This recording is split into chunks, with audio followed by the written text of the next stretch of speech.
तू कहीं आस पास है। बिस्मिल्लाहिर्रहमानिर्रहीम। अस्सलामु अलैकुम वरहमतुल्लाहि वबरकातुहू। जी नाज़रीन, 7000 गाने गा के अमर हो जाने वाले गुलूकार अजीम मुहम्मद रफ़ी साहब का एक गाना सी जिहड़ा फिल्म आस पास दा सी।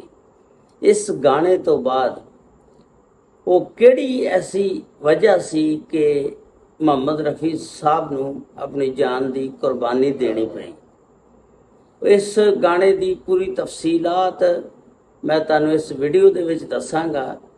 लो जी, जे चैनल ते नवे हो तो चैनल नूं सबसक्राइब, लाइक और शेयर जरूर कर देना। तुहाडीआं मुहब्बतां दा बड़ा शुक्रिया।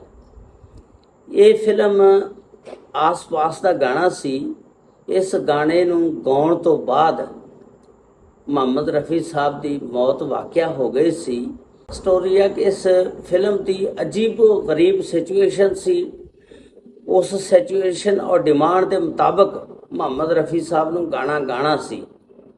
इस गाने की कंपोज जिहड़ी लक्ष्मीकांत प्यारे लाल ने तैयार की सी ते उन्होंने जिस वेले मुहम्मद रफ़ी साहब ने इस गाने की सिचुएशन और डिमांड के मुताबिक गाना गाउण की डिस्कस की सारी, ते उन्होंने दसी ये स्टोरी इस तरह सी कि यह फिल्म आस पास दे विच गाना गाना सी ते इहदे विच हेमा मालिनी जिहड़ी आ फिल्म की एंड ते आके खुदकशी कर लैंदी आ।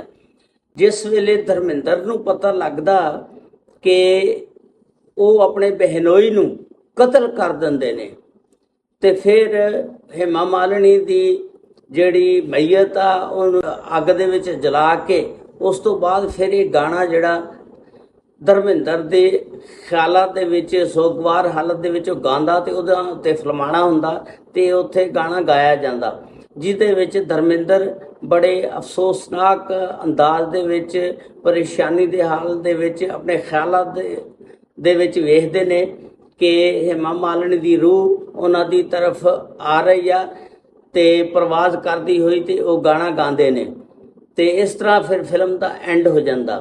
ते इस फिल्म की स्टोरी जिस वेले शुरू हुंदी गाना गाण दी वारी आंदी आ ते सारी डिस्कस करते हैं लक्ष्मीकांत प्यारे लाल साहब कि इस फिल्म की सिचुएशन और डिमांड के मुताबिक तुसी गाना गाना आ। ते जिस वेले सारी स्टोरी दसी ते गुलूकार मुहम्मद रफ़ी साहब बहुत परेशान हो गए ते उन्हां दी गल सुन के रुक गए। ते लक्ष्मीकांत प्यारे लाल साहब ने कहा कि तुसी क्यों सोच रहे हो, क्यों इस गाने के मुतालिक वेख रहे हो। ते उन्होंने कहा कि मैं ये गाना गाना नहीं चाहता रफ़ी साहब ने। ते लक्ष्मीकांत प्यारे लाल कहन लगे ये तुसी गाना क्यों नहीं गाना चाहते। उन्होंने कहा कि मैनू कोई 2-4 दिन तो मुख्तलिफ किस्म के ख्वाब आ रहे ने कि मैं इस किस्म का गाना जिहड़ा कोई फिल्म दे विच गा रहा और आसमान और बादल की तरफ उड़दा होया जा रहा। तो ये बिल्कुल उस सिचुएशन की तरह ये गाना है कि मैं इस वजह तो नहीं गाता कि ये गाना मेरी ज़िंदगी का आखिरी गाना ही ना बन जाए, क्योंकि मैं 2-4 दिन तो ख्वाब इस तरह के वेख रहा कि बादल आते ने ते वो हवा दे विच मैं उड़ रहा तो इस तरह का एक दुखिया गाना गा रहा। लक्ष्मीकांत प्यारे लाल कहन लगे ये तुहाडा वहम आ, इनू छड्ड दिओ तुसी ते तुसी गाना गाओ। ते लक्ष्मीकांत प्यारे लाल दी इसरार की वजह ना फिर उन्होंने गाना शुरू करता गाना ते जिहड़ा धर्मिंदर ते फिल्माया जाना सी। ते जिस वेले गाना गाते ने मुहम्मद रफ़ी साहब 5-7 दफ़ा वो विच रुक जाते ने, उन्हां दी सांस जिहड़ी आ फुल जाती आ। ते लक्ष्मीकांत प्यारे लाल साहब पुछदे ने गुलूकार मुहम्मद रफ़ी साहब नूं कि तुहाडी सांस क्यों फुल रही आ।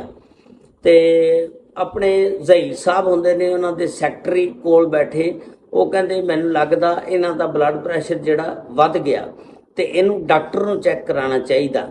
ते चलो आपां गाने की शूटिंग जिहड़ी आ वो रोक दिंदे आ ते पहलां डॉक्टर साहब नूं चैक करा लैंदे आ। ਗੁਲੂਕਾਰ ਮੁਹੰਮਦ ਰਫੀ ਸਾਹਿਬ ਕਹਿਣ ਲੱਗਦੇ ਨੇ ਕਿ ਨਹੀਂ, ਮੈਨੂੰ ਕੁਝ ਨਹੀਂ ਹੋਇਆ, ਤੁਸੀਂ ਮੈਨੂੰ ਸਿਰਫ ਇੱਕ ਪਾਣੀ ਦਾ ਗਲਾਸ ਦੇ ਦਿਓ ਤੇ ਮੈਂ ਗਾਣੇ ਦੀ ਰਿਕਾਰਡਿੰਗ ਮੁਕੰਮਲ ਕਰਾ ਦਿਆਂ। ਜ਼ਹੀਰ ਸਾਹਿਬ ਨੂੰ ਪਾਣੀ ਦਾ ਗਲਾਸ ਦਿੰਦੇ ਨੇ, ਪਿਆਉਂਦੇ ਨੇ, ਗਾਣੇ ਦੀ ਰਿਕਾਰਡਿੰਗ ਫਿਰ ਸ਼ੁਰੂ ਹੋ ਜਾਂਦੀ ਆ।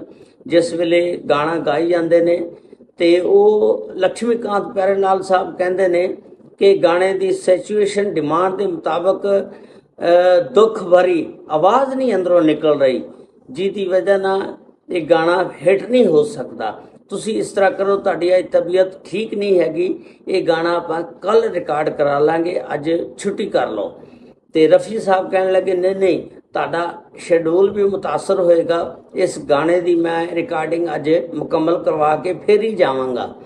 ਤੇ ਉਹ ਰਫੀ ਸਾਹਿਬ ਨੇ ਫਿਰ ਗਾਣਾ ਰਿਕਾਰਡ ਕਰਾਇਆ, ਉਹਦੀ ਰਿਕਾਰਡਿੰਗ ਮੁਕੰਮਲ ਕਰਾਈ। ਉਸ ਤੋਂ ਬਾਅਦ ਜ਼ਹੀਰ ਸਾਹਿਬ ਨੂੰ ਕਹਿੰਦੇ ਨੇ ਕਿ ਚਲੀਏ ਘਰ, ਤੇ ਜ਼ਹੀਰ ਸਾਹਿਬ ਕਹਿੰਦੇ ਨੇ ਪਹਿਲਾਂ ਡਾਕਟਰ ਕੋ ਚਲੀਏ, ਇਹ ਚੈੱਕਅਪ ਕਰਾਈਏ, ਕੀ ਵਜ੍ਹਾ ਬਲੱਡ ਪ੍ਰੈਸ਼ਰ ਵਧਿਆ ਜਾਂ ਕੋਈ ਹੋਰ ਵਜ੍ਹਾ। ਅੱਗੋਂ ਮੁਹੰਮਦ ਰਫੀ ਸਾਹਿਬ ਕਹਿੰਦੇ ਨੇ ਕਿ ਕੋਈ ਵਜ੍ਹਾ ਨਹੀਂ ਹੈਗੀ, ਕੋਈ ਕਿਸਮ ਦਾ ਮਸਲਾ ਨਹੀਂ ਹੈਗਾ, ਸਿਰਫ ਵਹਿਮ ਆ, ਸ਼ੱਕ ਆ, ਤੇ ਆਪਾਂ ਘਰ ਚਲੀਏ। ਜਿਸ ਵੇਲੇ ਘਰ ਜਾਂਦੇ ਨੇ, ਰਸਤੇ ਜਾਂਦੇ ਜਾਂਦੇ ਗੁਲੂਕਾਰ ਮੁਹੰਮਦ ਰਫੀ ਸਾਹਿਬ ਇਸ ਗਾਣੇ ਨੂੰ ਗੁਣਗੁਣਾਉਂਦੇ ਜਾਂਦੇ ਨੇ, ਔਰ ਜਿਸ ਵੇਲੇ ਘਰ ਪਹੁੰਚਦੇ ਨੇ ਜਾ ਕੇ ਬੱਚਿਆਂ ਨੂੰ ਕਹਿੰਦੇ ਨੇ ਕਿ ਯਾਰ ਅੱਜ ਮੈਂ ਇੱਕ ਫਿਲਮ ਦੇ ਵਿੱਚ ਐਸਾ ਗਾਣਾ ਗਾ ਕੇ ਆਇਆ ਜਿਹੜਾ ਮੇਰੇ ਦਿਲ ਤੇ ਬਹੁਤ ਬੜਾ ਅਸਰ ਕਰ ਗਿਆ, ਉਹਦਾ ਅਸਰ ਜਿਹੜਾ ਮੇਰੇ ਦਿਲ ਤੋਂ ਖਤਮ ਨਹੀਂ ਹੋ ਰਿਹਾ, ਪਤਾ ਨਹੀਂ ਕੀ ਵਜ੍ਹਾ। ਤੇ ਉਹ ਗਾਣਾ ਬੱਚਿਆਂ ਨੂੰ ਵੀ ਉਹਨਾਂ ਨੇ ਸੁਣਾਇਆ। ਤੇ ਫਿਰ ਉਸ ਤੋਂ ਬਾਅਦ ਗੁਲੂਕਾਰ ਮੁਹੰਮਦ ਰਫੀ ਸਾਹਿਬ ਨੇ ਸ਼ਾਮ ਦਾ ਖਾਣਾ ਖਾਇਆ, ਕੁਝ ਚਹਿਲ ਕਦਮੀ ਕੀਤੀ, ਟੁਰੇ ਫਿਰੇ, ਉਸ ਤੋਂ ਬਾਅਦ ਲੇਟ ਜਾਂਦੇ ਨੇ। ਤੇ ਉਸ ਤੋਂ ਬਾਅਦ ਉਹਨਾਂ ਨੂੰ ਹਾਰਟ ਅਟੈਕ ਰਾਤ ਨੂੰ 10 ਵਜੇ ਹੋ ਜਾਂਦਾ। ਤੇ ਉਹ 31 ਜੁਲਾਈ 1980 ਨੂੰ ਆਪਣੇ ਖਾਲਕੇ ਹਕੀਕੀ ਨੂੰ ਜਾ ਮਿਲਦੇ ਨੇ ਇਸ ਫਿਲਮ ਦਾ ਆਖਰੀ ਗਾਣਾ ਗਾਣੇ ਤੋਂ ਬਾਅਦ। ਤੇ ਚੰਦ ਘੰਟਿਆਂ ਬਾਅਦ ਉਹਨਾਂ ਦੀ ਮੌਤ ਵਾਕਿਆ ਹੋ ਜਾਂਦੀ ਆ। ਤੇ ਆਸ-ਪਾਸ ਫਿਲਮ ਫਿਰ ਉਹਨਾਂ ਦੀ ਵਫਾਤ ਤੋਂ 6 ਮਹੀਨੇ ਬਾਅਦ ਜਾ ਕੇ ਰਿਲੀਜ਼ ਹੋਈ। ਜਿਸ ਵੇਲੇ ਰਿਲੀਜ਼ ਹੋਈ, ਇਸ ਫਿਲਮ ਦੇ ਟਾਈਟਲ ਤੇ ਲਿਖਿਆ ਗਿਆ ਸੀ ਕਿ ਗੁਲੂਕਾਰ ਮੁਹੰਮਦ ਰਫੀ ਦੀ ਮੌਤ ਇਹ ਗਾਣਾ ਗਾਣ ਤੋਂ ਬਾਅਦ ਵਾਕਿਆ ਹੋ ਗਈ। ਤੇ ਇਸ ਫਿਲਮ ਨੂੰ ਫਿਰ ਜਿਸ ਵੇਲੇ ਰਿਲੀਜ਼ ਹੋਈ, ਲੋਕਾਂ ਨੇ ਬੜੇ ਸ਼ੌਕ ਨਾਲ ਵੇਖਿਆ ਆਸ-ਪਾਸ ਫਿਲਮ ਨੂੰ। ਤੇ ਇਸ ਫਿਲਮ ਦੇ ਵਿੱਚ ਹੋਰ ਬੜੇ ਵੀ ਗਾਣੇ ਸੀ ਜਿਹੜਾ ਹੇਮਾ ਮਾਲਿਨੀ ਤੇ ਫਰਮਾਇਆ ਗਿਆ, ਉਹ ਗਾਣਾ ਵੀ ਮੈਂ ਤੁਹਾਨੂੰ ਸੁਣਾਉਂਦਾ। ਇਹ ਫਿਲਮ ਬੜੀ ਰੋਮਾਂਟਿਕ ਕਿਸਮ ਦੀ ਫਿਲਮ ਸੀ ਤੇ ਜਿਨ੍ਹਾਂ ਨੂੰ ਲੋਕਾਂ ਨੇ ਬੜਾ ਪਸੰਦ ਕੀਤਾ ਗਿਆ। ਲਓ ਜੀ, ਉਹ ਹੇਮਾ ਮਾਲਿਨੀ ਦੇ ਉੱਤੇ ਜਿਹੜਾ ਗਾਣਾ ਫਰਮਾਇਆ ਗਿਆ ਸੀ ਉਹ ਵੀ ਸੁਣੋ।